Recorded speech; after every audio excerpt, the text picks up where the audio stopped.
Welcome to the first ever MLG bracket show. Chris Puckett here with my good buddies Sundance and Nexy. And guys, it's been a while since our 2008 National Championships. We spent a lot of time in the offseason waiting in anticipation for the first event of the 2009 season at the Meadowlands. Finally, the rosters have been locked, the bracket has been randomized, and it's time to find out who will be facing off in the first round of the Meadowlands Championship bracket.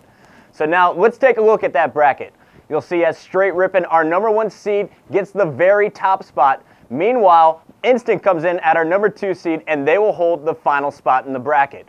We'll be filling in the rest of the bracket as each matchup is announced.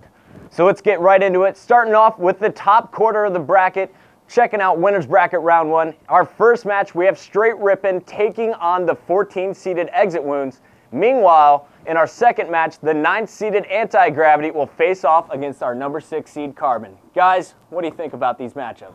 Well, obviously, Straight Rippin' comes into this event as the favorite, without a doubt. They're the national champs from last year, and it's an all-star team. So I don't give Exit Wounds a ton of chance, in that round. I think Bonfire and Luck are going to have to play their hearts out, but I just don't see any way that Straight Rippin' drops that round. I totally agree. Straight Rippin' is on fire, but I'm also looking at Anti-Gravity versus Carbon.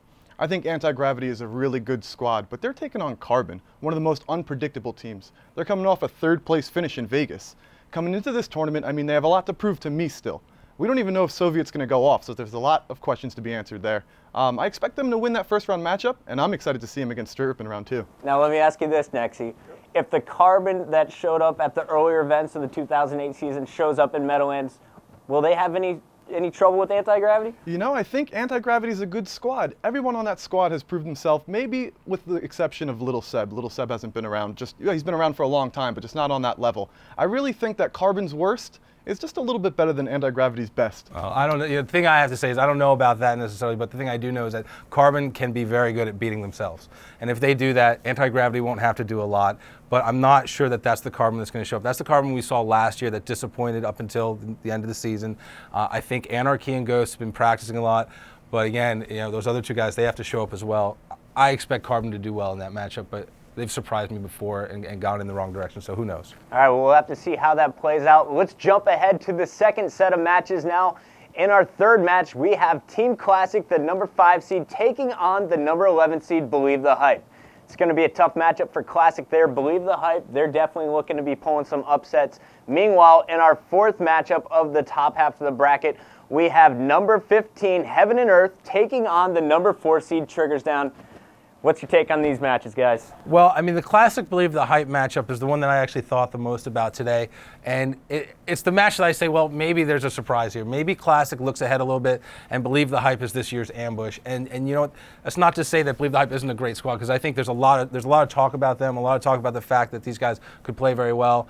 And Classic, again, I don't know. There's some chemistry questions there. And based on what happened last year, are they going to get ahead of themselves, ride a little high, and then get surprised? Because we've seen it happen before, the teams that weren't solid on the chemistry. I'm into the talk also, Sundance, and the talk I'm talking about is about Heaven and Earth. Heaven and Earth versus Triggers Down. That's absolutely huge. I'm sure the forums are going crazy right now.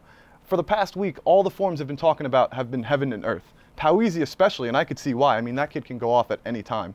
But they're taking on the new and improved Triggers Down. My favorite squad coming into this tournament. They picked up Hines and Pistola.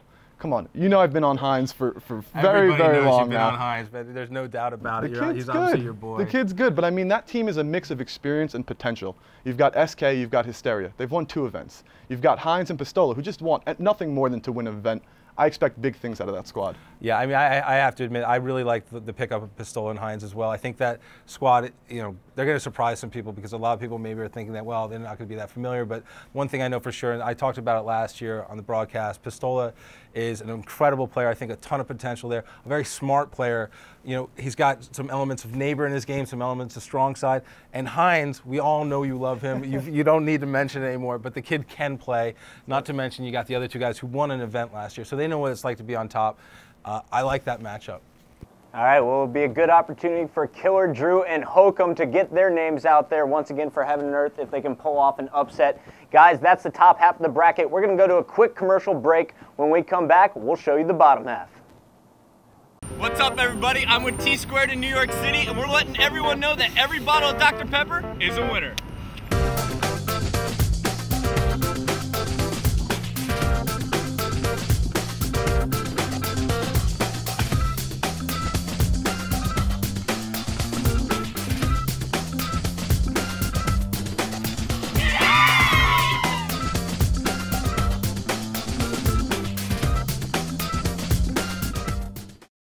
Welcome back. We just found out the top half of the bracket will feature powerhouses straight ripping and triggers down.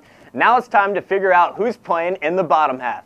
Kicking off with the first match in the bottom half of the bracket, we have number 3 Final Boss facing off against Ogre 1's new team, the Incredibles. And what an incredible matchup this will be. For the first time in MLG history, the Ogres will be competing on different teams, and they'll be duking it out in the very first round of the tournament. But that's not the only crazy matchup in this quarter. Our number 6 match will feature Strongside's new squad, Status Quo, facing off against Karma's new team, the New Order. Guys, to say the least, this part of the bracket is just absolutely ridiculous. What are you thinking? I got to talk about Final Boss versus the Incredibles. I'm so excited. I've been waiting for this for a long time. Ogre 2 versus Ogre 1. The only problem here, Ogre 2's team's a little stacked. Victory X and Ogre 2 together, I'm really excited to see that. And then you got Fear itself and Machio sprinkled in. That's a good team if you ask me. Oh, I think it's a great team. I think the thing that you can't do is what a lot of people in the office have done so far, meaning you two, is say it's over. That Ogre 1 squad has no chance. The Incredibles, silly name or not, you know, Tupac has been known to talk some smack, and Machio has been known to let that get to him. Ogre 1, this guy's one of the most successful pros in the history of the league. I think he feels like he's got a little bit to prove, and maybe he wants to beat down on his brother a little bit and remind him who's the older brother. I don't know. I can't write the Incredibles off. I'm not saying they're going to win this series, but I'm thinking maybe they might get a little closer than you Ogre think. 1's coming out of retirement for this match. It's not like he's been retired for 10 years, dude. It's been 2 months. But you know what? Let me throw this into the mix. Let me throw this. You got Meoff, who applied to be a ref. Great kid. But who else? Who else is on that team? Who did you fail to mention? Mantrain. Mantrain. Well, wait, listen to this. So the knock on Mantrain is that he was a coach, didn't know much, but you know, he watched the Final Boss guys, he knows how to play Halo, and Elmite Warrior was once a coach. And when he plays with these guys online, he is consistently positive. Check the stats. Hey, and guess what? Somebody in the office told me to check that out. So, you know, you can't, I'm just saying, all I'm saying is, there's a guy on that squad, there's a guy on the Incredibles who has been a winner his entire career, okay? And they have nothing to lose. Final Boss, if they lose that series, are you kidding me? That's pressure. And I don't know, this news, a new Final Boss. It's Final Boss 2.0. Sure. I'm just saying. All right, well, we'll have to find out how the Ogre battle goes down, but Sundance, now we have Strongside's new team. It's full of youngsters versus Karma's team, full of veterans. What's going to go on with that matchup? You know what, the Status Quo New Order matchup is one that you look at and you just, it's amazing to me because I love this matchup. Strongside and Karma still great friends. These guys have a lot of history. Tots, the kid that Neighbor picked as the up-and-coming player, the guy you got to watch out for, he's going to be featured there. But then, of course, you got Karma on the other side, a guy who tasted success last season again and liked it, and then some team weirdness and things didn't work out. But I have a tough time with this one because I don't know what to expect from Status Quo. People are talking about the ability on that squad. Youngsters that Strongside went with because of the potential. And that, to me, is the thing that's really interesting. If they play up to their potential, what's going to happen? You know, and I see it like this. Strongside took a bird's eye view. He took a step back. He wanted to play people he can relate to. Right. All these kids on this team are Strongside from 2 years ago. I think it was a great move on his part, and I think he's going to see success with these guys. I can't pick it. I really don't know. It's too close for me to call. So it looks like Final Boss and Instinct will be the teams to beat in the bottom half of the bracket, but let's find out what our final 2 matches are going to be. In our 7th match, we have the number 7 Ambush taking on the number 12 seeded Darkest Hour, meaning Instinct will face off against the 16 seeded Riot in the final match of Winners Bracket Round 1. Guys, any final thoughts here? I think the Ambush versus Darkest Hour match is going to be great. Darkest Hour is a really solid squad, but Ambush, they're so underrated. You got Gunshot finally splitting from Eli, and I think he's going to do big things. But unfortunately, those guys are going to have to play Instinct round 2. Well, you know, you're assuming that Instinct gets through the Riot, and I think that's a pretty safe assumption. Instinct number 2 at the National Championship last year, and guess what? They picked up Neighbor, and that on paper makes them better. I'm sorry, Soviet's a solid player, but Neighbor won every award imaginable in the Players' Choice Awards, and I see this squad catching fire and getting familiar with each other in these first couple of rounds because they have a pretty easy-looking bracket. So they don't have to maybe sweat as much in those first rounds, and that's not good for anybody. If these guys hit their momentum, they can do very, very big things.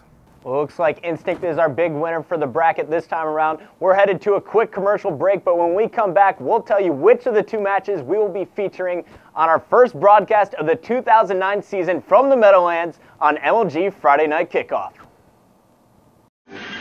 Friendly competition, a desire to win, enthusiasm that knows no bounds. That's the spirit the spirit of young America.